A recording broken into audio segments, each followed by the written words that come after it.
ಸ್ವಕ್ಷೇತ್ರದಲ್ಲಿ CM DK Shivakumar road ಶೋವನ್ನ ಮಾಡಿದ್ದು ಕೆಂಕೇರಮ್ಮ ದೇವಿಗೆ DK Shivakumar ವಿಶೇಷ ಪೂಜೆಯನ್ನ ಸಲ್ಲಿಸಿದರು. ಸ್ವಕ್ಷೇತ್ರದ ಜನರಿಗೆ ಈ ಸಂದರ್ಭದಲ್ಲಿ ಕೃತಜ್ಞತೆಯನ್ನ ಸಲ್ಲಿಸಿದ್ದಾರೆ. ಸಿಎಂ ಡಿಕೆ ಶಿವಕುಮಾರ್ ಅವರು ಸ್ವಕ್ಷೇತ್ರಕ್ಕೆ ತೆರಳಿದ್ರು. ಸ್ವಕ್ಷೇತ್ರದಲ್ಲಿ ರೋಡ್ ಶೋವನ್ನ ಕೂಡ ಮಾಡಿದ್ದಾರೆ ಡಿಕೆ ಶಿವಕುಮಾರ್. 8 ಬಾರಿ ನನ್ನನ್ನ ವಿಧಾನಸೌಧಕ್ಕೆ ಕಳುಹಿಸಿದ್ದೀರಿ. ನಿಮ್ಮ ಆಶೀರ್ವಾದದಿಂದ ನಾನೀಗ ಸಿಎಂ ಆಗಿದ್ದೇನೆ. ನೀವೇ ನನ್ನ ಉಸಿರು, ನಾನು ನಿಮ್ಮ ಸೇವಕ ಅಷ್ಟೇ ಅಂತ ಹೇಳಿದ್ದಾರೆ ಸಿಎಂ ಡಿಕೆ ಶಿವಕುಮಾರ್ ಅವರು. ಮುಖ್ಯಮಂತ್ರಿ ಆದ ಬಳಿಕ ಇದೀಗ ತಮ್ಮ ಸ್ವಕ್ಷೇತ್ರಕ್ಕೆ ತೆರಳಿ ಅಲ್ಲಿ 20ಕ್ಕೂ ಹೆಚ್ಚು ಹಳ್ಳಿಗಳಲ್ಲಿ ಇವತ್ತು ಅವರಲ್ಲಿಗೆ ಹೋಗ್ತಾ ಇದ್ದಾರೆ. ಸೊ ಈ ಹಿನ್ನೆಲೆಯಲ್ಲಿ ಅವರಿಗೆ ದೊಡ್ಡ ಮಟ್ಟದ ಸ್ವಾಗತ ಕೂಡ ಸಿಕ್ಕಿದೆ. ಕನಕಪುರದಲ್ಲೇ ಹೈಟೆಕ್ ಆಸ್ಪತ್ರೆಯನ್ನ ಮಾಡ್ತೀವಿ ಅಂತ ಹೇಳಿದ್ದಾರೆ. ಸರ್ಕಾರಿ ಮೆಡಿಕಲ್ ಕಾಲೇಜ್ ಮಾಡ್ತೇನೆ ಅನ್ನುವಂತಹ ಭರವಸೆ ಕೊಟ್ಟಿದ್ದಾರೆ. ಈ ಮೂಲಕ ಹುಟ್ಟೂರಿನ ಜನರಿಗೆ ಸಿಎಂ ಡಿಕೆ ಶಿವಕುಮಾರ್ ಅಭಯ ನೀಡಿದ್ದಾರೆ. ಇನ್ನು ರೋಡ್ ಶೋ ವೇಳೆ ಡಿಕೆಶಿಗೆ ಅಭಿಮಾನಿಗಳು ವಿಶೇಷ ಹಾರಗಳನ್ನ ಹಾಕಿದ್ದಾರೆ. ಸಿಎಂ ಡಿಕೆ ಶಿವಕುಮಾರ್ಗೆ ಯಾವುದೇ ದೃಷ್ಟಿ ಆಗದೆ ಇರಲಿ ಅಂತ ಮೆಣಸು ಹಾಗೂ ಬೆಳ್ಳುಳ್ಳಿಯಿಂದ ಮಾಡಿದ ಬೃಹತ್ ಹಾರವನ್ನ ಹಾಕಲಾಗಿದೆ. ಇತ್ತ ಕನಕಪುರದ ಹಳ್ಳಿಗಳಲ್ಲೂ ಸಿಎಂ ಡಿಕೆ ಶಿವಕುಮಾರ್ ಅವರನ್ನ ಇವತ್ತು ಅದ್ಧೂರಿಯಾಗಿ ಬರಮಾಡಿಕೊಳ್ಳಲಾಯಿತು.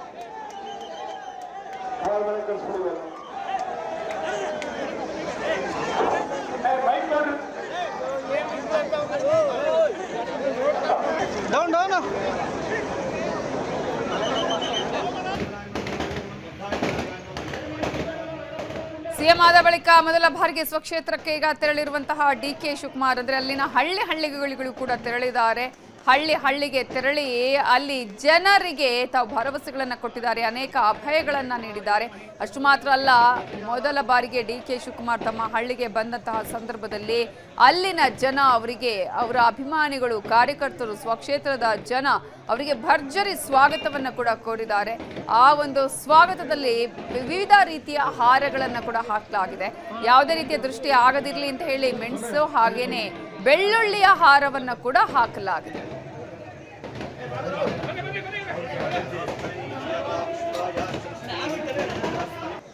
ಅನೇಕ ಕೆರೆಗಳನ್ನು ತುಂಬಿಸಿದ್ದೇವೆ, ಬದಲಾವಣೆ ಮಾಡಿದ್ದೇವೆ, ಹಾಸ್ಪಿಟಲ್ಗಳನ್ನು ತಂದಿದ್ದೇವೆ.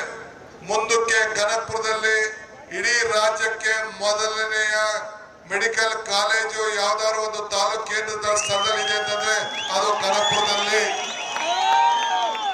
ಇನ್ನೊಂದು ತಿಂಗಳೊಳಗಡೆ ಆ ಹಾಸ್ಪಿಟ್ಲು ಮೆಡಿಕಲ್ ಕಾಲೇಜು ಭೂಮಿ ಪೂಜೆ ಮಾಡ್ತಾ ಇದ್ದೀವಿ. 1.5 ವರ್ಷ 2 ವರ್ಷದಲ್ಲಿ ಅದು ಪ್ರಾರಂಭ ಆಗ್ಬೇಕು.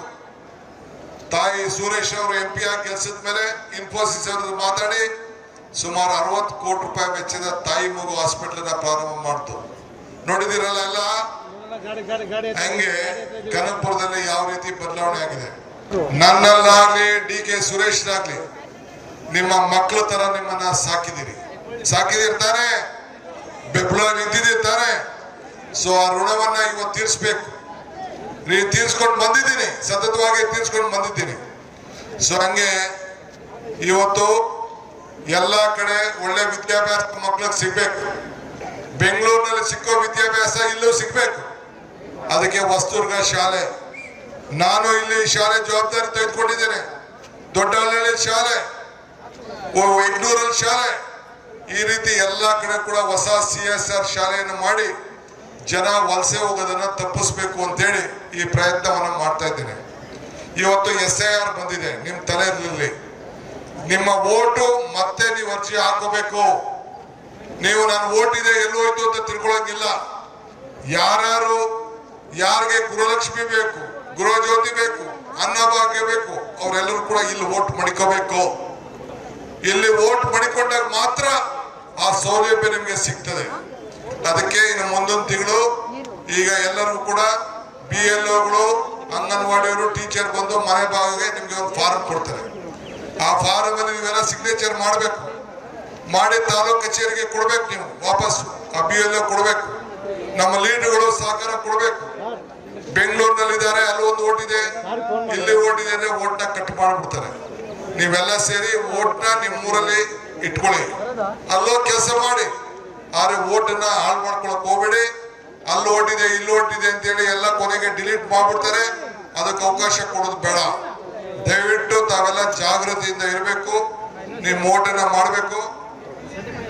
ಈಗ ನಿಮ್ಗೆಲ್ಲರೂ ಕೂಡ ವಿದ್ಯುತ್ ಶಕ್ತಿ ಏನಾದ್ರು ಸಮಸ್ಯೆ ಇದೆಯಾ? ಎಲ್ಲರಿಗೂ ಒಂದೊಂದು ಟ್ರಾನ್ಸ್ಫಾರ್ಮರ್ ಇದ್ದೇ ಕೊಡಿಸಿದ್ದೀರಾ? ಕೆರೆಗಳನ್ನೆಲ್ಲ ತುಂಬಿಸ್ತಾ ಇದ್ದೀರಾ?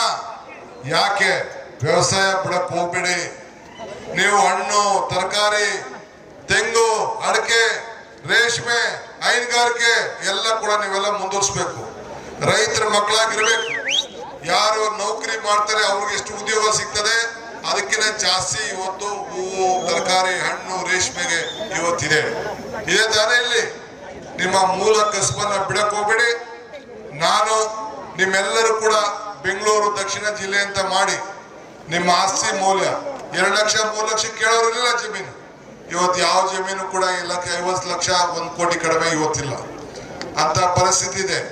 ದಯವಿಟ್ಟು ಇದನ್ನ ನನ್ನ ಕೈಲಿ ಏನು ಸೇವೆ ಮಾಡಕ್ ಆಗಿದೆಯೋ ನಾನು ಮಾಡಿದ್ದೀನಿ.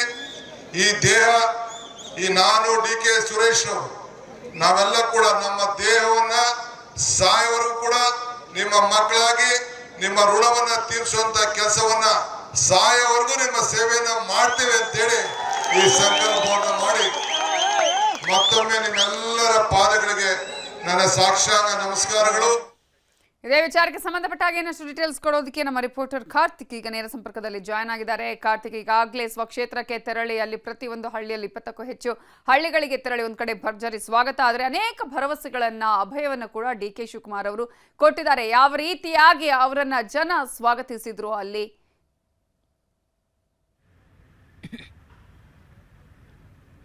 ನವತಜನ್, ಈಗಷ್ಟೇ ಕೋಡಿಗೆಹಳ್ಳಿಯಲ್ಲಿ ಕಾರ್ಯಕ್ರಮವನ್ನು ಮುಗಿಸಿ ಮುಂದಿನ ಒಂದು ಸ್ಥಳಕ್ಕೆ DK ಶಿವಕುಮಾರ್ ಅವರು ತೆರಳಿದ್ದಾರೆ. ಪ್ರಮುಖವಾಗಿ ಗಮನಿಸಬೇಕು, ಪ್ರತಿಯೊಂದು ಸ್ಥಳಕ್ಕೆ ಭೇಟಿ ನೀಡಿದಂಥ ಸಂದರ್ಭದಲ್ಲಿಯೂ ಕೂಡ DK ಶಿವಕುಮಾರ್ ನೆರೆದಿರ್ತಕ್ಕಂಥ ಜನರಿಗೆ ಒಂದಷ್ಟು ಭರವಸೆಯನ್ನು ಕೂಡ ಕೊಟ್ಟಿದ್ದಾರೆ. ಜೊತೆಗೆ ರೈತರು ಮತ್ತು ಅವರ ಒಂದು ಕೃಷಿ ಚಟುವಟಿಕೆಗಳಿಗೆ ಸಂಬಂಧಪಟ್ಟಂತೆ ನಾನು ನಿಮ್ಮ ಬೆನ್ನೆಲುಬಾಗಿರ್ತೇನೆ ಅನ್ನುವಂಥ ರೀತಿಯಲ್ಲಿ ಅವರಿಗೆ ಭರವಸೆಯನ್ನು ಕೂಡ ಕೊಟ್ಟಿರ್ತಕ್ಕಂಥದ್ದು. ಜೊತೆಗೆ ಇಲ್ಲಿ ಪ್ರಮುಖವಾಗಿ ಗಮನಿಸಬೇಕು, ಹಾರೋಹಳ್ಳಿಯಿಂದ ಆರಂಭ ಆದಂಥ DK ಶಿವಕುಮಾರ್ ಅವರ ಒಂದು ಧನ್ಯವಾದ ಸಮರ್ಪಣಾ ಕಾರ್ಯಕ್ರಮ ಇದೆಲ್ಲ. ಈ ಒಂದು ಕಾರ್ಯಕ್ರಮ ಅದ್ಭುತವಾಗಿ ನಡೀತಾ ಇದೆ. ಜೊತೆಗೆ ಪ್ರತಿಯೊಂದು ಭಾಗದಲ್ಲಿಯೂ ಕೂಡ DK ಶಿವಕುಮಾರ್ ಅವರಿಗೆ ಅಷ್ಟೇ ಪ್ರಮಾಣದಲ್ಲಿ ಜನ ಅಭೂತಪೂರ್ವವಾಗಿರುವಂಥ ಬೆಂಬಲವನ್ನು ವ್ಯಕ್ತಪಡಿಸ್ತಾ ಇದ್ದಾರೆ. ಪ್ರಮುಖವಾಗಿ DK ಶಿವಕುಮಾರ್ ಅವರಿಗೆ ವಿವಿಧ ರೀತಿಯ ಹಾರಗಳನ್ನು ಹಾಕುವ ಮೂಲಕವಾಗಿ ಅವರ ಒಂದು ನೆಚ್ಚಿನ ನಾಯಕ CM ಆಗಿರತಕ್ಕಂಥ ಸಂದರ್ಭವನ್ನು ಅವರು ಅಲ್ಲಿ ಈ ಮೂಲಕವಾಗಿ DK ಶಿವಕುಮಾರ್ ಅವರನ್ನು ಸ್ವಾಗತಿಸ್ತಾ ಇದ್ದಾರೆ.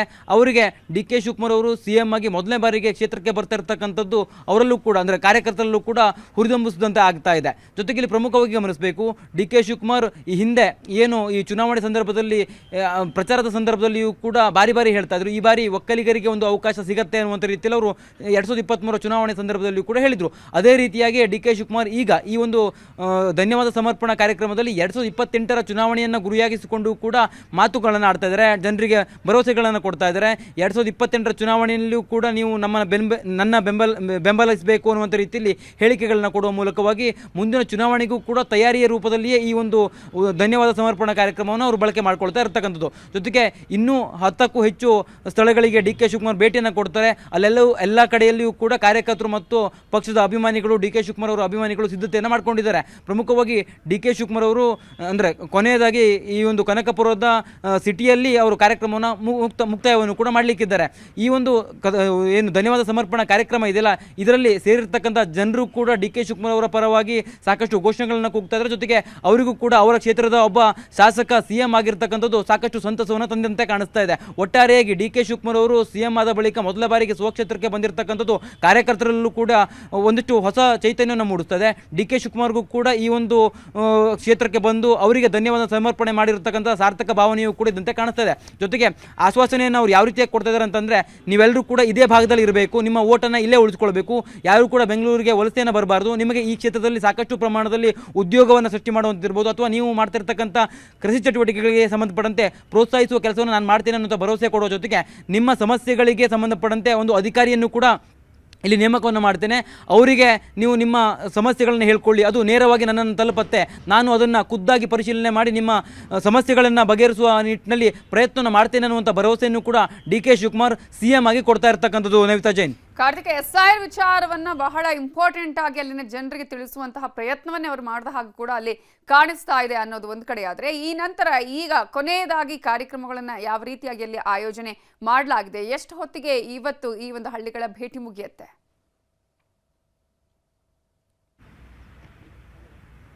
ನವಿತಾ ಜೈನ್, ಈಗಷ್ಟೇ ಡಿ ಕೆ ಶಿವಕುಮಾರ್ ಅವರ ಕಾರ್ಯಕ್ರಮ ಕೋಡಿಗೆಹಳ್ಳಿಯಲ್ಲಿ ಮುಕ್ತಾಯ ಆಗಿದೆ. ಜೊತೆಗೆ ಅವರು ಈ ಕೋಡಿಗೆಹಳ್ಳಿಯಲ್ಲಿ ಮಾತನಾಡುವಂಥ ಸಂದರ್ಭದಲ್ಲಿ SIR ಬಗ್ಗೆಯೂ ಕೂಡ ಪ್ರಸ್ತಾಪವನ್ನು ಮಾಡ್ತಿದ್ರು. ಅಂದರೆ ಮತ ಚೋರಿಗಳು ಆಗ್ತಾ ಇದೆ ಅನ್ನುವಂಥ ರೀತಿಯಲ್ಲಿ ಅವರು SIRಗೆ ಸಂಬಂಧಪಟ್ಟಂತೆ ಜಾಗೃತ ಆಗಿರಬೇಕು ಅನ್ನುವಂಥ ನಿಟ್ಟಲ್ಲಿ ಒಂದಿಷ್ಟು ಜನರಿಗೆ ಜಾಗೃತಿ ಮೂಡಿಸುವಂಥ ಕೆಲಸವನ್ನು ಮಾಡಿದರು. ಜೊತೆಗೆ ನಿಮ್ಮ ಮತವನ್ನು ನೀವು ಉಳಿಸ್ಕೊಳ್ಬೇಕು, ಅದರಲ್ಲೂ ಈ ಕ್ಷೇತ್ರದ ಮತದಾರರು ಯಾರಿದ್ರಿ ನೀವು ಇಲ್ಲಿಯೇ ಮತವನ್ನು ಉಳಿಸ್ಕೊಳ್ಬೇಕು, ಆಸ್ತಿಗಳ ಮೌಲ್ಯವೂ ಕೂಡ ಹೆಚ್ಚಳ ಆಗ್ತಾ ಇದೆ, ನಾನು ನಿಮಗೆ ನೇರವಾಗಿ ಹಣವನ್ನು ಹಾಕೋದಕ್ಕಾಗಲಿಲ್ಲ, ಆದರೆ ಅದು ಹಾಕೋದಕ್ಕೂ ಕೂಡ ಸಾಧ್ಯ ಆಗೋದಿಲ್ಲ, ಆದರೆ ನಿಮ್ಮ ಆಸ್ತಿಯ ಮೌಲ್ಯವನ್ನು ಹೆಚ್ಚಳ ಮಾಡೋದಕ್ಕೋಸ್ಕರವಾಗಿ ನಾನು ಬೆಂಗಳೂರು ದಕ್ಷಿಣ ಜಿಲ್ಲೆ ಅನ್ನುವಂಥ ರೀತಿಯಲ್ಲಿ ಹೆಸರನ್ನು ಬದಲಾಯಿಸಿದ್ದೇನೆ, ಇದು ನಿಮ್ಮೆಲ್ಲರಿಗೂ ಕೂಡ ಅನುಕೂಲ ಆಗಿದೆ ಅನ್ನುವಂಥ ರೀತಿಯಲ್ಲಿ ಅವರಿಗೆ ಒಂದಿಷ್ಟು ಭರವಸೆಯನ್ನು ಕೊಟ್ಟಿದ್ದಾರೆ. ಜೊತೆಗೆ ಮತವನ್ನು ಉಳಿಸಿಕೊಳ್ಳಿ ಅನ್ನುವಂಥ ಒಂದು ಕಿವಿ ಮಾತನ್ನು ಕೂಡ ಡಿ ಕೆ ಶಿವಕುಮಾರ್ ಹೇಳಿದ್ದಾರೆ. ಜೊತೆಗೆ ಈಗಾಗಲೇ ಸಾಕಷ್ಟು ವಿಳಂಬ ಆಗಿದೆ ಕಾರ್ಯಕ್ರಮಗಳು. ಇವತ್ತು ಪೂರ್ವ ನಿಗದಿಯಂತೆ ರಾತ್ರಿ 10 ಗಂಟೆಗೆ ಕಾರ್ಯಕ್ರಮ ಮುಕ್ತಾಯ ಆಗಬೇಕಿತ್ತು, ಆದರೆ ಈ ಒಂದು ಕಾರ್ಯಕ್ರಮ ಇನ್ನಷ್ಟು ವಿಳಂಬ ಆಗುವಂಥ ಸಾಧ್ಯತೆ ಇರತಕ್ಕಂಥದ್ದು. ಜೊತೆಗೆ ಒಂದೆರಡು ಸ್ಥಳಗಳನ್ನು ಅವರು ಬಿಟ್ಟು ಅಂತಿಮವಾಗಿ ಕಾರ್ಯಕ್ರಮವನ್ನು ಮುಕ್ತಾಯ ಮಾಡಿದ್ರು ಕೂಡ ಆಶ್ಚರ್ಯ ಪಡಬೇಕಾಗಿಲ್ಲ. ಯಾಕಂದರೆ ಸಾಕಷ್ಟು ಪ್ರಮಾಣದಲ್ಲಿ 2-3 ಗಂಟೆಗಳ ಕಾಲ ಕಾರ್ಯಕ್ರಮ ವಿಳಂಬ ಆಗಿದೆ. ಈಗಾಗಲೇ ಅವರು ಕನಕಪುರದ ಸಿಟಿಯ ಸಮೀಪ ಕಾರ್ಯಕ್ರಮಗಳನ್ನು ಮಾಡಬೇಕಿತ್ತು, ಆದರೆ ಈಗ ಕೋಡಿಗೆಹಳ್ಳಿಯಲ್ಲಿ ಮಾತ್ರ ಈಗ ಕಾರ್ಯಕ್ರಮ ಮುಕ್ತಾಯ ಆಗಿರ್ತಕ್ಕಂಥದ್ದು. ಇನ್ನೇನು ಬೇರೆ ಬೇರೆ ಭಾಗದಲ್ಲಿಯೂ ಕೂಡ ತೆರಳುತ್ತಾರೆ, ಅಲ್ಲಿಯೂ ಕೂಡ ಸಕಲ ರೀತಿಯಲ್ಲಿ ಅಭಿಮಾನಿಗಳು ಮತ್ತು ಕಾರ್ಯಕರ್ತರು ಸಿದ್ಧತೆಯನ್ನು ಮಾಡ್ಕೊಂಡಿದ್ದಾರೆ. ಡಿ ಕೆ ಶಿವಕುಮಾರ್ಗೆ ವಿಭಿನ್ನವಾಗಿರುವಂಥ ಹಾರಗಳನ್ನು ಹಾಕುವ ಮೂಲಕವಾಗಿ ಅವರ ಅಭಿಮಾನಿಗಳು ಅಭಿಮಾನವನ್ನು ಮೆರಿತಾ ಇರ್ತಕ್ಕಂಥದ್ದು. ಒಟ್ಟಾರೆಯಾಗಿ ಡಿ ಕೆ ಶಿವಕುಮಾರ್ಗೆ ಇವತ್ತಿನ ಧನ್ಯವಾದ ಸಮರ್ಪಣಾ ಕಾರ್ಯಕ್ರಮ ಇದೆಯಲ್ಲ, ಈ ಒಂದು ಕೃತಜ್ಞತಾ ಸಮರ್ಪಣಾ ಕಾರ್ಯಕ್ರಮ, ಈ ಒಂದು ಸಮರ್ಪಣಾ ಕಾರ್ಯಕ್ರಮದಲ್ಲಿ ಅವರಿಗೆ ಅದ್ಭುತವಾಗಿರುವಂಥ ಬೆಂಬಲ ಸಿಗ್ತಾ ಇದೆ. ಅವರು ನಿರೀಕ್ಷೆಗೂ ಮೀರಿದಷ್ಟು ಸಂಖ್ಯೆಯಲ್ಲಿ ಹೆಚ್ಚಿನ ಸಂಖ್ಯೆಯಲ್ಲಿ ಜನ ಸೇರ್ತಾ ಇರ್ತಕ್ಕಂಥದ್ದು. ಒಟ್ಟಾರೆಯಾಗಿ ಡಿ ಕೆ ಸುರೇಶ್ ಮತ್ತು ಡಿ ಕೆ ಶಿವಕುಮಾರ್ ಅವರು ಇವತ್ತು ಶಕ್ತಿ ಪ್ರದರ್ಶನವನ್ನು ಅವರ ಸ್ವಕ್ಷೇತ್ರದಲ್ಲಿ ಮಾಡಿದ್ರು ಅಂತಲೂ ಹೇಳಿದ್ರು ಕೂಡ ಆಶ್ಚರ್ಯ ಪಡಬೇಕಾಗಿಲ್ಲ. ನವಿತಾ ಜೈನ್, ಥ್ಯಾಂಕ್ ಯು ಕಾರ್ತಿಕ್ ಡೀಟೇಲ್ಸ್ಗೆ. ಸಿಎಂ ಡಿಕೆಶಿ ಮನೆ ಬಳಿ 3 ಕೂಡು ರಸ್ತೆಯಲ್ಲಿ ಕೋಳಿ, ರಸ್ತೆ ಮಧ್ಯೆ ವೃತ್ತಾಕಾರವಾಗಿ ಸತ್ತು ಬಿದ್ದಿದೆ ಕೋಳಿ. ಸಿಎಂ ಮನೆ ಹಿಂಭಾಗದ ರಸ್ತೆಯಲ್ಲಿ ಪತ್ತೆಯಾಗಿದೆ. ಸಿಎಂ ಡಿಕೆ ಶಿವಕುಮಾರ್ ಅವರ ಮನೆ ಬಳಿ 3 ಕೂಡು ರಸ್ತೆ ಇರುತ್ತಲ್ಲ, ಆ ರಸ್ತೆಯಲ್ಲಿ ಕೋಳಿ ಪತ್ತೆಯಾಗಿದೆ. ರಸ್ತೆ ಮಧ್ಯೆ ವೃತ್ತಾಕಾರವಾಗಿ ಸತ್ತು ಬಿದ್ದಿದೆ ಕೋಳಿ. ಸಿಎಂ ಮನೆ ಹಿಂಭಾಗದ ರಸ್ತೆ ಇಲ್ಲಿ ಪತ್ತೆಯಾಗಿರೋದು.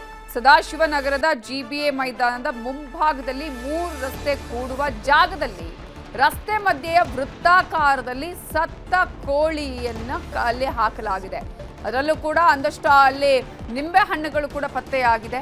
ವೃತ್ತಾಕಾರವನ್ನು ಹಾಕಿದ್ದಾರೆ. ಮೊದಲು ಆ ರಸ್ತೆಯ ಮಧ್ಯೆ ಕೂಡುವ ಜಾಗದಲ್ಲಿ ವೃತ್ತಾಕಾರ ಹಾಕಿ ಸತ್ತ ಕೋಳಿ, ಜೊತೆಗೆ 3 ನಿಂಬೆ ಹಣ್ಣು ಕೂಡ ಪತ್ತೆಯಾಗಿದೆ. ನಿಂಬೆ ಹಣ್ಣು ತುಳಿದು ವಾಮಾಚಾರ ಮಾಡಿರುವ ಶಂಕೆ ಇದೆ. ಆತಂಕದಿಂದನೇ ಜನ ವೀಕ್ಷಣೆ ಮಾಡ್ತಾ ಇದ್ರು. ಜನ ರಸ್ತೆ ದಾಟೋದಕ್ಕೂ ಕೂಡ ಹಿಂದೇಟು ಹಾಕ್ತಾ ಇದ್ರು. ಆತಂಕ ಜೊತೆಗೆ ಭಯ ಕೂಡ ಹೌದು.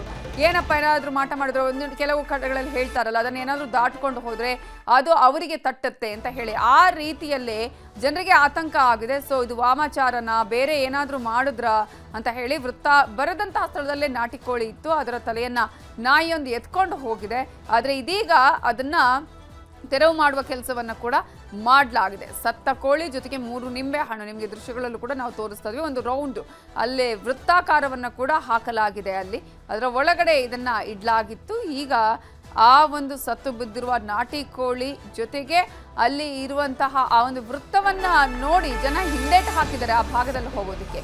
ಸಿಎಂ ಮನೆ ಬಳಿ ಸತ್ತ ಕೋಳಿ ನಿಂಬೆಹಣ್ಣು ಪತ್ತೆ ವಿಚಾರಕ್ಕೆ ಸಂಬಂಧಪಟ್ಟ ಹಾಗೆ ನ್ಯೂಸ್ 8ನಲ್ಲಿ ಇದನ್ನ ವರದಿಯನ್ನ ಬಿತ್ತರಿಸಿದ್ವಿ. ವರದಿ ಆಗ್ತಾ ಇದ್ದಂತೆ ಸ್ಥಳಕ್ಕೆ ಪೊಲೀಸರು ಭೇಟಿ ಕೊಟ್ಟಿದ್ದಾರೆ. ಸತ್ತ ಕೋಳಿ ಮತ್ತು 3 ನಿಂಬೆ ಹಣ್ಣನ್ನ ಎತ್ತಿಸಿದ್ದಾರೆ ಪೊಲೀಸರು. ಸದಾಶಿವನಗರದಲ್ಲಿರುವ ಎಸ್ ಬಂಗಾರಪ್ಪ ಆಟದ ಮೈದಾನದ ಮುಂದಿನ ರಸ್ತೆಯಲ್ಲಿ ಇದು ಪತ್ತೆಯಾಗಿದೆ. ಕೋಳಿ ಶವ, 3 ನಿಂಬೆ ಹಣ್ಣು ಪತ್ತೆಯಾಗಿದೆ. ಒಂದು ವೃತ್ತಾಕಾರವನ್ನು ಕೂಡ ಹಾಕಲಾಗಿದೆ. ಇದೇನೊಂದು ವಾಮಾಚಾರ ಮಾಡಿದಾರಾ ಅನ್ನುವಂತಹ ಆತಂಕ ಕೂಡ ನಿರ್ಮಾಣ ಆಗಿದೆ. ಆಗ ಆ ಒಂದು ಸ್ಥಳದಲ್ಲಿ ಇದ್ದಂತಹ ಜನರು ಯಾರ್ಯಾರು ಅಲ್ಲಿ ಹೋಗ್ತಾ ಇದ್ರಲ್ಲ, ಅವರು ಅದನ್ನ ನೋಡಿ ಆ ಭಾಗದಿಂದ ಹೋಗೋದಕ್ಕೆ ಕೂಡ ಆತಂಕ ಪಟ್ಟಿದ್ದಾರೆ, ಭಯ ಪಟ್ಟಿದ್ದಾರೆ. ಕಾರಣ ಕೆಲವೊಂದ್ಸಲ ಅದನ್ನ ದಾಟ್ಕೊಂಡು ಹೋದ್ರೆ ಅಥವಾ ಆ ಭಾಗದಲ್ಲಿ ಹೋದ್ರೆ ಅದರಿಂದ ಸಮಸ್ಯೆ ಆಗತ್ತೆ ಅನ್ನುವ ಮಾತುಗಳು ಕೂಡ ಇದೆ. ಗೊತ್ತಿಲ್ಲ ಇದು ವಾಮಾಚಾರ ಮಾಡಿರೋದು ಅಥವಾ ಬೇರೆ ಏನಾದರೂ ಆಗಿದೆಯಾ ಅನ್ನೋದ್ರ ಬಗ್ಗೆ. ಬಟ್ 3 ಕೂರು ರಸ್ತೆ ಮತ್ತು ಜೊತೆಗೆ ಕೋಳಿ, 3 ನಿಂಬೆ ಹಣ್ಣು ಅಂತ ಹೇಳಿದ್ರೆ ಸಹಜವಾಗಿ ಈ ರೀತಿಯ ವಾಮಾಚಾರದ ಅನುಮಾನಗಳು ಬರುತ್ತೆ. ಇದೇ ವಿಚಾರವಾಗಿ ಕಾಳಿ ಆರಾಧಕಿ ಚಂದಾ ಪಾಂಡೆ ಮಾತಾಡಿದ್ದಾರೆ. ಇಲ್ಲ, ಇಲ್ಲೇನಾಗುತ್ತೆ, ಯಾವುದೇ ಒಂದು ನಿಂಬೆ ಹಣ್ಣು, ಮೊಟ್ಟೆ, ಕೋಳಿ ಅರಿಶಿನ ಕುಂಕುಮ ಬಿದ್ದಾಗ ವಾಮಾಚಾರ ಅಂತ ಅನ್ಕೊಳ್ತೀವಲ್ವಾ. ಇಲ್ಲೇನಾಗತ್ತೆ, ವಾಮಾಚಾರ ಆಗಿರ್ಲೂಬಹುದು, ಆಗದಲೇ ಇರ್ಲೂಬಹುದು. ಯಾಕೆ ಅಂದ್ರೆ ಯಾವುದೇ ಒಂದು ದಿಢೀರ್ ಅಂತ ಒಂದು ನಾವು ನಿರ್ಧಾರವನ್ನ ತಗೊಳ್ಬಾರ್ದು. ಕೆಲವೊಮ್ಮೆ ಏನಾಗುತ್ತೆ, ಈಗಷ್ಟೇ ಅವರು ಮುಖ್ಯಮಂತ್ರಿಯ ಒಂದು ಪದಗ್ರಹಣ ಮಾಡಿ ಅಲಂಕಾರ ಮಾಡಿದಾರಲ್ವಾ ಪದವಿಯನ್ನ, ಅದಕ್ಕೆ ವಿಕೃತ ಮನಸ್ಸಿನವರು ಹೆದರಿಸ್ಲಿಕ್ಕೆ ಬೇಕಾದ್ರೂ ಹಾಕಿರಬಹುದು. ಅಂದ್ರೆ ಒಂದು ಗೊಂದಲ ಸೃಷ್ಟಿ ಮಾಡ್ಲಿಕ್ಕೆ, ಮನೋವ್ಯಾಕುಲತೆ ಸೃಷ್ಟಿ ಮಾಡ್ಲಿಕ್ಕೆ ಮಾಡಿರಬಹುದು. ಅಂದ್ರೆ ಎರಡನ್ನೂ ನಾವು ತಗೊಳ್ಬೇಕಾಗತ್ತೆ, ಕರೆಕ್ಟ್ ಆಗಿ ಅದನ್ನ ಪರಿಶೀಲನೆ ಮಾಡಿ ನಿರ್ಧಾರವನ್ನ ತಗೊಳ್ಬೇಕಾಗತ್ತೆ. ಈಗ ಸಾಮಾನ್ಯವಾಗಿ ಕೋಳಿ ಮತ್ತು ನಿಂಬೆಹಣ್ಣು ಇಂಥದ್ದೆಲ್ಲ ವಾಮಾಚಾರಕ್ಕೆ ಬಳಸ್ತಾರೆ. ದೃಷ್ಟಿ ತೆಗೆಯೋದು ಮೂರ್ಧಾರಿಯಲ್ಲಿ ಹಾಕುವಂಥದ್ದು, ದೃಷ್ಟಿ ತೆಗೆದು ಹಾಕ್ತಾರೆ, ಆದ್ರೆ ಕೋಳಿ ಹಾಕಲ್ಲ. ನಿಂಬೆಹಣ್ಣು ಮೊಟ್ಟೆಗಳನ್ನ ಹಾಕ್ತಾರೆ. ಆಯ್ತಾ? ಇನ್ನು 3 ದಾರಿ 4 ದಾರಿ ಅಂದ್ರೆ ಚೌರಾಹ ತಿರಾಹ ಅಂತೀವಿ. 3 ದಾರಿ ಮತ್ತು 4 ದಾರಿ ಸೇರುವ ಕಡೆ ಯಾವುದಾದ್ರೂ ಪ್ರಾಣಿಗಳ ಒಂದು ಶವ ಸಿಕ್ಕಿದಾಗ, ಅಂದ್ರೆ ಒಂದು ಕೋಳಿ ಅಥವಾ ಕುರಿ, ಅಥವಾ ಇವಾಗೆಲ್ಲ ಕುರಿ ಎಲ್ಲ ದೊಡ್ಡ ಪ್ರಾಣಿ ಹಾಕೋದಿಲ್ಲ, ಓಕೆನಾ? ಕೋಳಿ ಇಂಥದ್ದೆಲ್ಲ ವಾಮಾಚಾರಕ್ಕೆ ಬಳಸೋದುಂಟು. ಆದರೆ ಈ ಒಂದು ಪ್ರಸಂಗದಲ್ಲಿ ಅದೇನಾದ್ರೂ ನಿಜವಾಗ್ಲೂ ವಾಮಾಚಾರ ನಡೆದಿದ್ಯಾ ಅಥವಾ ವಿಕೃತ ಮನೋಭಾವದವ್ರು ತುಂಬಾ ಇದ್ದಾರೆ. ಅಂದ್ರೆ ಇಲ್ಲಿ ಏನಾಗತ್ತಪ್ಪ, ಇದೊಂದು ರಾಜಕೀಯ ಹಿನ್ನೆಲೆ ಇರುವಾಗ ವಿರೋಧ ಪಕ್ಷ ಅಥವಾ ಸ್ವಪಕ್ಷದವರೇ ಹೆದರಿಕೆ ತರಿಸ್ಲಿಕ್ ಬೇಕಾದ್ರೂ ಹಾಕಿರಬಹುದು. ಯಾವುದು ನಾವು ದಿಢೀರಂತ ನಿರ್ಧಾರ ತಗೊಳ್ಲಿಕ್ ಆಗಲ್ಲ. ಇಲ್ಲಿ 3 ನಿಂಬೆಹಣ್ಣು ಅಂತ ಹೇಳ್ತಾ ಇದ್ದೀರಾ ಅಲ್ವಾ? ಈ 3 ನಿಂಬೆಹಣ್ಣು ಅಂದಾಗ ಸ್ವಲ್ಪ ಅನುಮಾನ ಬರುತ್ತೆ. ಒಂದೇ ನಿಂಬೆಹಣ್ಣು ಹಾಕಿದ್ರು ಅಂದ್ರೆ ಅದನ್ನ ನೆಗ್ಲೆಕ್ಟ್ ಆಗಿ ತಗೊಳ್ಬಹುದು, ಏನೋ ಬಿಡು ಅಂತ. ಇಲ್ಲಿ ಇವರು ಪದವಿ ತಗೊಂಡಿದ್ದೇ ಬಹಳ ಹರಸಾಹಸ ಅನ್ನೋ ತರದಲ್ಲಿ ನಾವೆಲ್ಲ ನೋಡಿದೀವಿ ಅಲ್ವಪ್ಪ. ಅಂದಾಗ ಸ್ವಲ್ಪ ಗಂಭೀರದಲ್ಲಿ ತಗೊಂಡು ಅವರದಕ್ಕೆ ಏನ್ ಬೇಕೋ ಆಗಿರ್ಲೂಬಹುದು, ಆಗಿಲ್ದಲೇ ಇರಬಹುದು. ಸ್ಮ್ಯಾಶ್ ಮಾಡಿದಾಗ ಡೆಫಿನೆಟ್ ಆಗಿ ವಾಮಾಚಾರ ಅಲ್ಲ. ಯಾಕಂದ್ರೆ ಯಾವುದೇ ಒಂದು ವಾಮಾಚಾರ ಪ್ರಕ್ರಿಯೆಯಲ್ಲಿ ನಿಂಬೆಹಣ್ಣಿಗೆ ಸೂಜಿಗಳನ್ನ ಚುಚ್ಚಿರ್ತಾರೆ ಅಥವಾ ಕಪ್ಪು ಹಿಡಿಸಿರ್ತಾರೆ. ಅಂದ್ರೆ ಒಂದು ವ್ಯಕ್ತಿಯ ತೇಜೋ ವಧೆ ಆಗ್ಬೇಕು, ಗ್ರಹಣ ಹಿಡಿಬೇಕು. ಈಗ ನಾವು ಗ್ರಹಣ ಅಂದ್ರೆ, ಈ ಗ್ರಹಣ ಅನ್ನೋದು ಒಂದು, ಇದ್ರಲ್ಲಿ 2 ಪದ ಬರುತ್ತೆ, 2 ಅರ್ಥ ಬರುತ್ತೆ. ಗ್ರಹಣ ಅನ್ನೋದು ಒಂದು ಸ್ವೀಕಾರ ಮಾಡುವಂಥದ್ದು, ಪದವಿಯನ್ನ ಅಲಂಕರಿಸೋದಕ್ಕೂ ಪದಗ್ರಹಣ ಅಂತೀವಿ, ಹಿಡಿಯೋದು ಅಂತ, ಓಕೆನಾ? ಇಲ್ಲಿ ಕಪ್ಪು ಮಸಿ ಬಳದು ನಿಂಬೆಹಣ್ಣು ಹಾಕಿದ್ದಲ್ಲಿ ಅಥವಾ ಸೂಜಿ ಚುಚ್ಚಿ ನಿಂಬೆಹಣ್ಣು ಹಾಕಿದ್ದಲ್ಲಿ ಅದು ವಾಮಾಚಾರಕ್ಕೆ ಸಂಬಂಧಪಟ್ಟ ಪ್ರಕ್ರಿಯೆಗಳಾಗಿರುತ್ತೆ. ಯಾವುದೇ ಒಂದು ಮಂತ್ರ ಪಠನೆ ಮಾಡಿ ಇವು ಯಾರಿಗೋ ಒಂದು ತೇಜೋವಧೆ ಮಾಡ್ಲಿಕ್ಕೋ ಅಥವಾ ಇನ್ನೇನೋ ಒಂದು ದುಷ್ಕೃತ್ಯವನ್ನ ಸೂಚಿಸ್ಲಿಕ್ಕೋ ಮಾಡಿದಾಗ ನಿಂಬೆ ಹಣ್ಣುಗಳನ್ನ ಒಡೆಯೋದಿಲ್ಲ, ತುಳಿಯೋದಿಲ್ಲ. ಅಂದ್ರೆ ಅದನ್ನ ವಿಘ್ನ ಮಾಡಲ್ಲ. ಕೈ ಕೊಟ್ಟ ಬೋರ್ವೆಲ್, ಮಕ್ಕಳಿಗೆ ಕುಡಿಯಲು ಸಿಗ್ತಿಲ್ಲ ನೀರು, ಸ್ಕೂಲ್ ಟಾಯ್ಲೆಟ್ಗೆ ಬೀಗ, ಬಯಲು ಶೌಚ ಅನಿವಾರ್ಯ. ಶಿಕ್ಷಣಾಧಿಕಾರಿಗಳು ಮೌನ, ಮಕ್ಕಳಿಗೆ ಸಿಗುತ್ತಾ ಜೀವಜಲ? ನೀರ್ ಕೊಡಿ ಸರ್.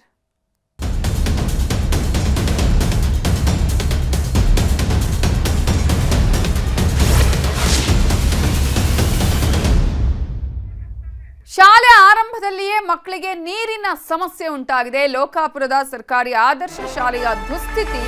ಸರ್ಕಾರದ ಪ್ರತಿಷ್ಠಿತ ಆದರ್ಶ ಶಾಲೆಯಲ್ಲೇ ನೀರಿಲ್ಲ. ಈಗ ಶಾಲೆ ಆರಂಭ ಆಗಿ ಎಷ್ಟು ದಿನ ಆಗಿದೆ ಹೇಳಿ? 1ರಿಂದ ಆರಂಭ ಆಗಿರೋದು 1 ವಾರ. ಅಂತಹ ಸಂದರ್ಭದಲ್ಲಿ ಈಗಲೇ ನೀರಿಲ್ಲ, ಅದು ಕೂಡ ಮಳೆಗಾಲ. ಇಂತಹ ಸಂದರ್ಭದಲ್ಲಿ ಸರ್ಕಾರದ ಪ್ರತಿಷ್ಠಿತ ಆದರ್ಶ ಶಾಲೆಯಲ್ಲೇ ನೀರಿಗೆ ಕೊರತೆ, ನೀರಿಗೆ ಬರ. 6ನೇ ತರಗತಿಯಿಂದ PUC ವರೆಗೆ ಇರುವಂತಹ ಶಾಲೆ ಇದು. 6 ತಿಂಗಳಿಂದ ಕೆಟ್ಟು ನಿಂತಿದೆ ಶಾಲೆಯ ಬೋರ್ವೆಲ್. ಕುಡಿಯೋದಿಕ್ಕೂ ನೀರಿಲ್ಲ, ತಟ್ಟೆ ತೊಳೆಯೋದಿಕ್ಕೂ ನೀರಿಲ್ಲ. ನೀರಿನ ಸಮಸ್ಯೆಯಿಂದ ಶೌಚಾಲಯಕ್ಕೆ ಬೀಗ ಹಾಕಿದ್ದಾರೆ. ಹೆಣ್ಮಕ್ಳಿಗೆ ಮಾತ್ರ ಶೌಚಾಲಯದ ವ್ಯವಸ್ಥೆಯನ್ನ ಮಾಡಿದ್ದಾರೆ ಇಲ್ಲಿ. ಈಗ ತಟ್ಟೆ ತೊಳೆಯೋದಿಕ್ಕೂ ಕೂಡ KEB ಆವರಣಕ್ಕೆ ಹೋಗಬೇಕಾದಂತಹ ಸ್ಥಿತಿ. ಇದು ಎಲ್ಲಿ? ಬಾಗಲಕೋಟೆ ಜಿಲ್ಲೆಯ ಮುಧೋಳ ತಾಲೂಕಿನ ಲೋಕಾಪುರದಲ್ಲಿರುವ ಶಾಲೆಯ ಪರಿಸ್ಥಿತಿ. ಅಲ್ಲಿ ನೀರಿನ ಸಮಸ್ಯೆ ಈಗಾಗಲೇ ಆರಂಭ ಆಗಿದೆ. 6 ತಿಂಗಳಾಯ್ತು ಬೋರ್ವೆಲ್ ಕೆಟ್ಟು ನಿಂತು, ಇನ್ನೂ ಕೂಡ ಸರಿಯಾಗಿಲ್ಲ. ಹೆಣ್ಮಕ್ಳಿಗೆ ಮಾತ್ರ ಶೌಚಾಲಯದ ವ್ಯವಸ್ಥೆಯನ್ನ ಮಾಡಿದ್ದಾರೆ, ಯಾವುದಕ್ಕೂ ಕೂಡ ನೀರಿಲ್ಲ. ಅಲ್ಲಿ ಪರದಾಡುವ ಪರಿಸ್ಥಿತಿ.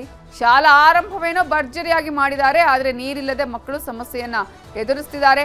ವಿದ್ಯಾರ್ಥಿನಿಯರಿಗೂ ಕೂಡ ಅವರಿಗೇನೋ ಸ್ವಲ್ಪ ಶೌಚಾಲಯದ ವ್ಯವಸ್ಥೆ ಮಾಡಿದ್ದಾರೆ, ಆದರೆ ವಿದ್ಯಾರ್ಥಿಗಳು ಅನಿವಾರ್ಯವಾಗಿ ಬಯಲು ಶೌಚಾಲಯ ಬಳಸುವಂತಹ ಪರಿಸ್ಥಿತಿ ಇದೆ. ನೀವು ದೃಶ್ಯಗಳಲ್ಲೂ ಕೂಡ ನಾವು ನಿಮಗೆ ತೋರಿಸ್ತಾ ಇದ್ದೀವಿ, ಅಲ್ಲಿನ ಮಕ್ಕಳು ಬಯಲು ಶೌಚಾಲಯಕ್ಕೆ ಹೋಗ್ತಾ ಇರುವಂತಹ ದೃಶ್ಯಗಳು ಕೂಡ. ಆದರ್ಶ ಸ್ಕೂಲ್ ಒಳಗ ಸ್ವಲ್ಪ ಮಕ್ಕಳಿಗೆ ತೊಂದರೆ ಆಗೈತಿ. ಏನ್ ತೊಂದರೆ ಆಗೈತೆ ಅಂದ್ರ ಈಗ ಕುಡಿಯೋ ನೀರಿನ ವ್ಯವಸ್ಥೆ ಎಲ್ಲೇ ಐತಿ, ಎಲ್ಲಾ ಐತ್ರಿ. ಬಟ್ ಏನೈತಿ, ಅದು ಕೈ ತೊಳೆಯುವಂತ ಪ್ಲೇಟ್ ಕೈ ತೊಳಿಬೇಕಂದ್ರ ಅವ್ರು ಪಕ್ಕದಾಗ ಕೆಬಿಗೆ ಹೋಗಿ ಕೈ ತೊಳಿಬೇಕಾಗತ್ರಿ.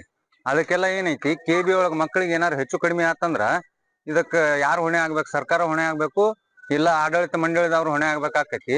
ಅದಕ್ಕ ಕೂಡಲೇ ಇದನ್ನೇನೈತಿ, ಸರ್ಕಾರದವರು ಅಥವಾ ಆಡಳಿತ ಮಂಡಳಿದವರು ಇದನ್ನ ಕೂಡಲೇ ತಗೋಬೇಕು, ಕ್ರಮ ತಗೊಳ್ಬೇಕ್ರಿ. ಇದನ್ನ ಇರ್ಲಿಕ್ಕಂದ್ರ ಮಕ್ಕಳಿಗೆ ನಾಳೆ ಹೆಚ್ಚು ಕಡಿಮೆ ಆತಂದ್ರ ಇದಕ್ಕ ಸರ್ಕಾರನ ಹೊಣೆ ಆಕೈತ್ರಿ. ಮತ್ತೆ ಇರ್ಲಿಕ್ಕಂದ್ರ ಆಡಳಿತ ಮಂಡಳಿಯವ್ರು ಹೊಣೆ ಆಗ್ಬೇಕಂತೇಳಿ ಹೇಳಕ್ ಇಷ್ಟ. 6 ತಿಂಗಳಿಂದ ಹಿಂಗೈತಿ. ಸೊ ಹಂಗಾಗಿ ಇದನ್ನ ಏನೈತಿ, ಮಕ್ಕಳಿಗೆ ಹೆಚ್ಚು ಕಡಿಮೆ ಆತಂದ್ರ ಇದಕ್ಕೆ ಯಾರು ಹೊಣೆ ರೀ? ಇದಕ್ಕೆ ಎಲ್ಲಾ ಸರ್ಕಾರ ಅಥವಾ ಆಡಳಿತ ಮಂಡಳಿಯವರು ಹೊಣೆ ಆಗ್ಬೇಕಾಗತ್ತೆ. ಸೊ ಹಂಗಾಗಿ ಇದನ್ನ ಕ್ರಮ ತಗೋಬೇಕ್ರಿ ಜಲ್ದಿ. ಮೊನ್ನೆ ಬೇಸಿಗೆ ಇದರಿಂದ ನಮ್ಮ ಶಾಲೆಗೆ ನೀರಿಂದ ಸ್ವಲ್ಪ ಕುಡಿಯೋದು ಅಸ್ತವ್ಯಸ್ತವಾಗಿದೆ. ಯಾಕಂತಂದ್ರೆ ಬೋರಿನಲ್ಲಿ ಸಂಪೂರ್ಣವಾಗಿ ನೀರು ಹೋಗಿದ್ದಾವೆ. ಈಗಾಗಲೇ ಇಲ್ಲಿ ಗ್ರಾಮ ಪಂಚಾಯತಿ ಅವರಿಗೆ ನಾನು ಪತ್ರವನ್ನು ಕೂಡ ಕೊಟ್ಟಿದ್ದೀನಿ. ಅವರು ತಕ್ಷಣದಲ್ಲಿ ಮಾಡಿಕೊಡ್ತಾರೆ ಅಂತ ಹೇಳಿಸಿ ಈಗ ಅದನ್ನು ಕೆಲಸನೂ ಸ್ಟಾರ್ಟ್ ಮಾಡಿದ್ದಾರೆ ಸರ್. ಈಗಾಗಲೇ ಆ ನೀರಿನ ಇಲ್ಲಲಾರದ ಸಲುವಾಗಿ ಮಕ್ಕಳು ಜಾಸ್ತಿ ಇರೋದರಿಂದ, ನಮ್ಮ ನೀರಿನ ಸ್ವಲ್ಪ ಅಭಾವ ಇಲ್ಲಿ ಹೆಚ್ಚಿರೋದ್ರಿಂದ ಇನ್ನು ಮೇಲಿಂದ ನಾವು ಅಲ್ಲಿ ಆ ಕಡೆ ಕೆಇಬಿ ಕಡೆ ಹೋಗಿ ನೀರು ತುಂಬಿಕೊಳ್ಳುವಂಥದ್ದು ಏನು ಮಾಡೋದಿಲ್ಲ. ಅದಕ್ಕೆ ಮೋಸ್ಟ್ಲಿ ನಾಳೆ ಅಂದ್ರೆ ನಾವು ಮುಕ್ತಗೊಳಿಸ್ತೀವಿ ಸರ್. ಇನ್ನು ಎರಡನೇದಂತಂದರೆ ಶೌಚಾಲಯಗಳಲ್ಲಿ ಈಗಾಗಲೇ ನಾವು ಎಲ್ಲವನ್ನೂ ಕ್ಲೀನ್ ಮಾಡಿದ್ದೀವಿ. ಈಗ ಕೆಲವೊಂದು ಏನಾಗ್ಯಾವತ್ತಂದ್ರೆ ಬ್ಲಾಕ್ ಆಗುತ್ತವೆ ಸರ್. ಯಾಕಂತಂದ್ರೆ ಶೌಚಕ್ಕೆ ಬಳಸ್ತಕ್ಕಂಥ ವಸ್ತುಗಳನ್ನು ಅಲ್ಲೇ ಒಗೆದು ಬರೋದ್ರಿಂದ ಅವು ಬ್ಲಾಕ್ ಆಗುತ್ತವೆ. ಅದರಿಂದ ಅವನ್ನೆಲ್ಲನೂ ಕ್ಲೀನ್ ಮಾಡಿಸಿದ್ದೀವಿ ಸರ್. 100% ಸರ್ ಬೋರಿನ ವ್ಯವಸ್ಥೆ ಐತಿ, ಇದ್ದಾಗಲೇ ಐತಿ. ಬಟ್ ಆ ನೀರಿನ ಅಂಶ ಹೋಗಿಬಿಟ್ಟದೆ ಸರ್. ಮತ್ತೆ ಹೊಸದು ಬೋರಿನ ಅವಕಾಶ ಮಾಡಿಕೊಡ್ಬೇಕಂತ.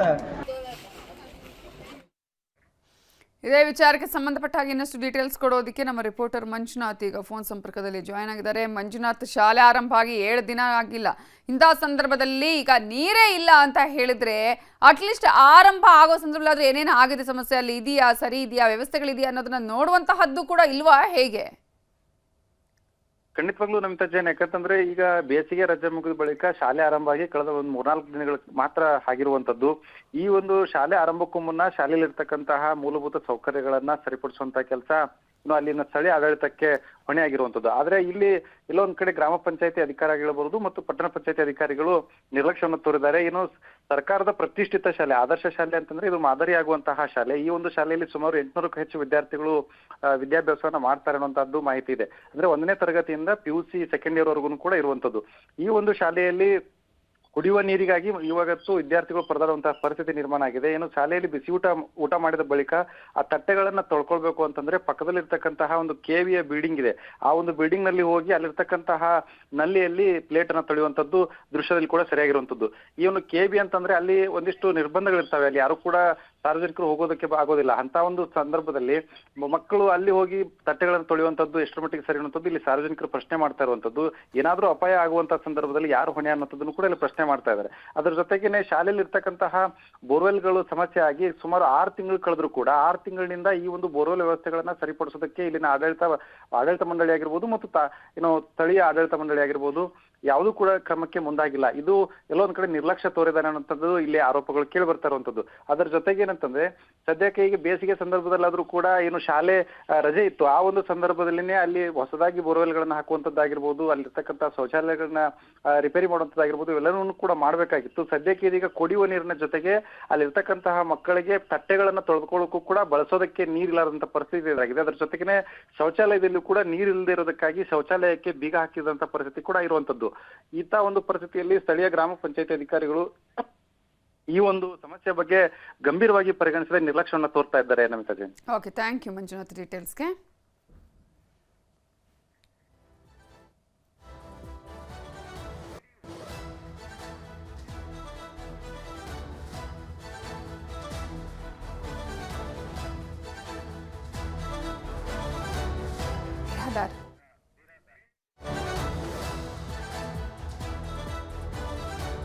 ಇದೇ ವಿಚಾರಕ್ಕೆ ಸಂಬಂಧಪಟ್ಟ ಹಾಗೆ ನಮ್ಮ ಜೊತೆ ಮಾತನಾಡೋದಕ್ಕೆ ಲಕ್ಷಣಟ್ಟಿ ಗ್ರಾಮ ಪಂಚಾಯತ್ PDO ಆಗಿರುವಂತಹ ಬಿರಾದಾರ್ ಅವರು ಈಗ ಫೋನ್ ಸಂಪರ್ಕದಲ್ಲಿ ಜಾಯ್ನ್ ಆಗಿದ್ದಾರೆ. ಬಿರಾದಾರ್ ಅವರು ನಮಸ್ತೆ. ನಮಸ್ತೆ ಮೇಡಮ್. ಈಗಾಗಲೇ ಆದರ್ಶ ಸ್ಕೂಲಲ್ಲಿ ನೀರೇ ಇಲ್ಲ, 6 ತಿಂಗಳು ಆಯಿತು, ಎಲ್ಲರ ಗಮನಕ್ಕೂ ಕೂಡ ತರಲಾಗಿದೆ. ಆದರೂ ಕೂಡ ಶಾಲೆ ಆರಂಭ ಆಗಿ ಇನ್ನು 1 ವಾರ ಆಗಿದೆ ಅಷ್ಟೇ. ಈಗಲೇ ನೀರಿಲ್ಲ ಅಂತ ಹೇಳಿದ್ರೆ, ಮೂಲಭೂತ ಸೌಕರ್ಯಗಳೇ ಇಲ್ಲ ಅಂತ ಹೇಳಿದ್ರೆ ಹೇಗೆ ಸರ್? ಅಲ್ಲಿ ಏನು ಸಮಸ್ಯೆ ಏನೀಗ ಅಂತ? ಸಮಸ್ಯೆ ಏನಿಲ್ಲ ಮೇಡಮ್, ಅದು ಇವತ್ತು ನಾನು ಬೆಳಿಗ್ಗೆ ಬಿ ಒ ಸರ್ ಇವತ್ತು ಮಾತಾಡಿದ್ರು ಮೇಡಮ್, ಮತ್ತು ಹೊಳ್ಳಿ ನಾ ಕಾಲೇಜ್ ಪ್ರಿನ್ಸಿಪಾಲ್ ಜೊತೆ ಇವತ್ತು ಬೆಳಿಗ್ಗೆ ಮಾತಾಡಿದ್ದೀನಿ ಮೇಡಮ್. ಹ್ಮ್ ಅದು ನೀರಿನ ಪ್ರಾಬ್ಲಮ್ ಏನೂ ಇಲ್ಲ ಮೇಡಮ್. ಅವ್ರದ್ದು ಬೋರು ಲಾಸ್ಟ್ ಇಯರ್ನೇ ಅದು ಇದು ಅವ್ರದ್ದು ಬತ್ತಿ ಹೋಗಿತ್ತು ಮೇಡಮ್. ಅದು ಹ್ಮ್ ನಾವು ನಮ್ಮ ಏರ್ ಟ್ಯಾಂಕಿಂದ ಡೈರೆಕ್ಟ್ ಆಗಿ ಒಂದು ಕನೆಕ್ಷನ್ ಕೊಡಿಸ್ಕೊಟ್ಟಿದ್ದೀನಿ ಮೇಡಮ್ ಅವ್ರಿಗೆ. ಹ್ಮ್ ಯಾವಾಗ ಅದು ಏನಿಲ್ಲ ಕೊಡ್ಸಿದ್ರಿ? ಮೇಡಮ್, ತೊಂದರೆ ಏನಿಲ್ಲ. ಅವ್ರು ಮೇಡಮ್ ಲಾಸ್ಟ್ ಇಯರೇ ಮಾಡಿದ್ವಿ ಮೇಡಮ್. ಅದನ್ನ ಲಾಸ್ಟ್ ಇಯರ್ ಸ್ಕೂಲ್ ಸ್ಟಾರ್ಟ್ ಆಗ್ಬೇಕಾದ್ರೆ ಮಾಡಿದ್ವಿ ಮೇಡಮ್ ಅದನ್ನ. ಮತ್ತೆ ಈಗ ಅಲ್ಲಿ ಯಾವುದಕ್ಕೂ ನೀರಿಲ್ಲ, ವಿದ್ಯಾರ್ಥಿಗಳು KB ಕಡೆ ಆ ಕಡೆ ಹೋಗ್ತಾರೆ ಪ್ಲೇಟ್ ತೊಳೆಯೋದಿಕ್ಕೆ, ಅಥವಾ ಈಗ ಲೇಡೀಸ್ಗೆ ಅಂತ ಒಂದು ವ್ಯವಸ್ಥೆ ಮಾಡಿದ್ದೀರಿ, ಒಂದು ಅಟ್ಲೀಸ್ಟ್ ಸಮಾಧಾನ ವಿಷಯ. ಯಾಕಂದ್ರೆ ಹೆಣ್ಮಕ್ಳಿಗೆ ಅಟ್ಲೀಸ್ಟ್ ಶೌಚಾಲಯದ ವ್ಯವಸ್ಥೆ ಇದೆ, ಗಂಡು ಮಕ್ಕಳು ಬಯಲು ಶೌಚನೇ ಬಳಸಬೇಕು. ನಾವೇ ಸರ್ಕಾರನೇ ನೀವೇ ಹೇಳ್ತೀರಿ ಬಯಲು ಶೌಚಾಲಯ ಮುಕ್ತ ಮಾಡಬೇಕು ಅಂತ ಹೇಳಿ. ಹೀಗಾದ್ರೆ ಹೇಗೆ ಅಂತ ಹೇಳಿ? ಇಲ್ಲ ಮೇಡಮ್, ಅದರ್ ಸ್ಕೂಲಲ್ಲಿ ಎಲ್ಲ ಫೆಸಿಲಿಟಿ ಇದೆ ಮೇಡಮ್. ಅದು ಅವ್ರದ್ದು ಟಾಯ್ಲೆಟ್ಸ್ದು ಆಮೇಲೆ ಯೂರಿನಲ್ಸ್ಗೆ ಎಲ್ಲ ನೀಟಾಗಿದೆ ಮೇಡಮ್ ಅಲ್ಲಿ. ಬಟ್ ನೀರೇ ಇಲ್ವಂತಲ್ಲ ಯಾವುದಕ್ಕೂ. ನೀರು ನಾ ಇವತ್ತು ಬೆಳಗ್ಗೆನ ಪ್ರಿನ್ಸಿಪಾಲ್ ಜೊತೆ ಮಾತಾಡಿದ್ದೀನಿ ಮೇಡಮ್, BO ಜೊತೆನೂ ಮಾತಾಡಿದ್ದೀನಿ. ನೀರಿನ ವ್ಯವಸ್ಥೆ ಇದೆ ಮೇಡಮ್ ಅಲ್ಲಿ. ನೈಟ್ ನಾವು ಫುಲ್ಲು ಏರ್ ಟ್ಯಾಂಕ್ ಫಿಲ್ ಮಾಡಿನ ನಾವು ಮೋಟರ್ ಬಂದ್ ಮಾಡೋದು ಮೇಡಮ್ ಪ್ಲೀಸ್ ಅಲ್ಲಿ. ಅಂದ್ರೆ ಈಗ ಯಾವ ರೀತಿ ನೀರಿನ ವ್ಯವಸ್ಥೆ ಇದೆ? ಈಗ ಬೋರ್ವೆಲ್ ಇಲ್ಲ, ನೀವು ಯಾವ ರೀತಿ ನೀರಿನ ಪರ್ಯಾಯ ವ್ಯವಸ್ಥೆ ಮಾಡಿಸಿದಿರಿ? ಬೋರ್ ಇಲ್ಲ ಮೇಡಮ್, ನಾನು ಏರ್ ಟ್ಯಾಂಕ್ ಇಂದ ಡೈರೆಕ್ಟ್ ಕನೆಕ್ಷನ್ ಕೊಟ್ಟಿದ್ದೀವಿ ಮೇಡಮ್. ಲೈನ್ ಫುಲ್ ಅವ್ರಿಗೆ ಒಂದು ಲೈನ್ ಇದೆ ಮೇಡಮ್. ಸ್ಕೂಲಿಗೆ ಅಂತಲೇ ಸೆಪರೇಟ್ ಇದೆ ಮೇಡಮ್. ಒಂದು KV ಲೈನ್ ಕೊಟ್ಟಿದ್ದೀವಿ ಮೇಡಮ್, ಒಂದು ಸೆಪರೇಟ್ ಆಗಿ ಸ್ಕೂಲಿಗೆ ಕೊಟ್ಟಿದ್ದೀವಿ. ಅಲ್ಲ, KV ಕಡೆಗೆ ಹೋಗ್ತಾ ಇದ್ದಾರೆ ಮಕ್ಕಳು, ಅಲ್ಲೋ ಹೋದ್ರೂ ಕೂಡ 160 ರೂಲ್ಸ್ ಅಂಡ್ ರೆಗ್ಯುಲೇಷನ್ಸ್ ಇದೆ ಅಂತ ಹೇಳ್ತಿದ್ದಾರೆ. ಇಲ್ಲ ಮೇಡಮ್, ನಾ ಅದನ್ನ ಏನು ಚೆಕ್ ಮಾಡಿ ನಾಳೆ ಸಾಲ್ವ್ ಮಾಡ್ತೀನಿ ಮೇಡಮ್. ಇವತ್ತು ಪ್ರಿನ್ಸಿಪಾಲ್ ಜೊತೆ ಮಾತಾಡಿದ್ದೀನಿ ಮೇಡಮ್. ನಾಳೆ ಬೆಳಗ್ಗೆ ಪ್ರಿನ್ಸಿಪಲ್ ಅವಾಗ ಸಮಸ್ಯೆ ಇಲ್ಲ ಅಂತ ಹೇಳಿದ್ರ?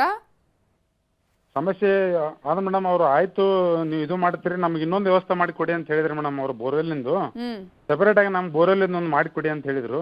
ಸರ್ ಅದನ್ನ ನೋಡ್ತೀನಿ ಸರ್, ನಾಳೆಗೆ ಬೆಳಗ್ಗೆ ಮಾತಾಡಿ EO ಸರ್ ಮಾತಾಡಿ ಒಂದು ಅದನ್ನ ಪರಿಹಾರ ಮಾಡೋಣ ಸರ್ ಅಂತ ಹೇಳಿದ್ದೀನಿ ಮೇಡಮ್. ಮಾತಾಡಿ ಸ್ಕೂಲ್ಗಳಲ್ಲಿ ಬಹಳ ಇಂಪಾರ್ಟೆಂಟ್ ನೀರಿನ ವ್ಯವಸ್ಥೆ.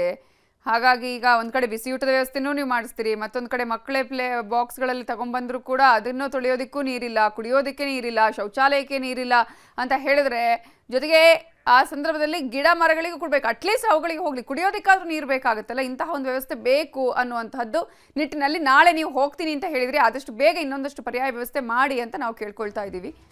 Thank you so much Biradar ಅವರೇ, ನ್ಯೂಸ್ 18 ಜೊತೆ ಮಾತನಾಡಿದ್ದಕ್ಕಾಗಿ.